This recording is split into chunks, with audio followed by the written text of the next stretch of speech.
Telugu Desam party స్థాపించిన 9 నెలల్లోనే అంటే 1983 జనవరిలో జరిగిన ఆంధ్రప్రదేశ్ శాసనసభ ఎన్నికల్లో అద్భుతమైన విజయంతో ఎవరు చెరపలేని రికార్డును సృష్టించింది. ఎన్టీఆర్ నాయకత్వంలో టీడీపీ 294 సీట్లలో 202 గెలుచుకుంది. ఈ విజయం భారత రాజకీయాల్లోనే పెను సంచలనం సృష్టించింది. స్వతంత్ర భారత చరిత్రలో తొలగించిన ముఖ్యమంత్రి తిరిగి సీఎం కావడం ఎన్టీఆర్ ఒక్కరికే సాధ్యమైంది.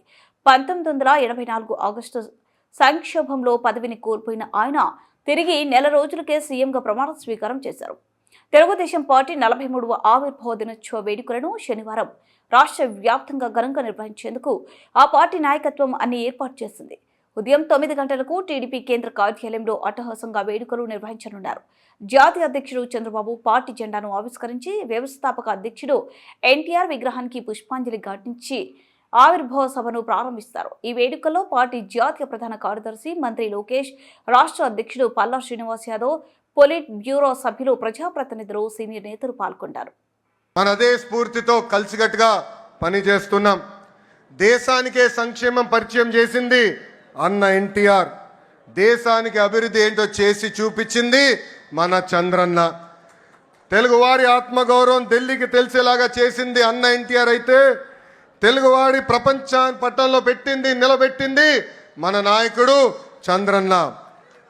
2 రూపాయలకే కిలో బియ్యం, నిరుపేదలకి పక్కా ఇల్లు, ఇంకో పక్కన మహిళలకి ఆస్తుల్లో సమాన హక్కు, ఇంకో పక్కన పెన్షన్ లాంటి అనేక సంక్షేమ కార్యక్రమాలు దేశానికే పరిచయం చేసింది టీడీపీ. చదువుకున్న యువకులని పెద్ద ఎత్తున రాజకీయాల్లోకి ప్రోత్సహించింది టీడీపీ. పటేల్ పట్వారీ వ్యవస్థని రద్దు చేసింది టీడీపీ. అందెందుకు బీసీలకి ఆర్థికంగా రాజకీయ స్వాతంత్రం కూడా తీసుకొచ్చింది మన టీడీపీ. మనకి గల్లీ పాలిటిక్స్ తెలుసు, ఢిల్లీ పాలిటిక్స్ కూడా తెలుసు. జాతీయ రాజకీయాల్లో సైకిల్ ముద్రనే వేరు. కేంద్ర ప్రభుత్వాల్ని శాసించే అవకాశం వచ్చినా ఎప్పుడు రాష్ట్ర ప్రయోజనాలు మేరకు మనం పనిచేశాం.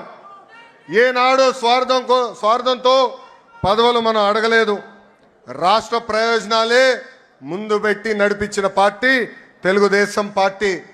అంబేద్కర్ గారికి భారతరత్న ఇవ్వటంలో కీలక పాత్ర వహించింది తెలుగుదేశం పార్టీ. అంతెందుకు ఆనాడు అబ్దుల్ కలాం గారిని రాష్ట్రపతి చేయాలని ప్రతిపాదించిన వ్యక్తి మన నాయకుడు చంద్రబాబు నాయుడు గారు. ఇంకా బాలయోగి గారిని పార్లమెంట్కే తొలి దళిత స్పీకర్ చేసిన ఘనత కూడా మన పార్టీ తెలుగుదేశం పార్టీది. హైవేల నిర్మాణం, విద్యుత్, టెలికాం, ఐటీ, డిజిటల్ పేమెంట్లో అనేక సంస్కరణలు కూడా తీసుకొచ్చిన party Telugu Desam party. Telugu Desam party జెండా పీకేస్తారని ఎంతోమంది అన్నారు. అలాంటి వాళ్ళు ఈరోజు అడ్రస్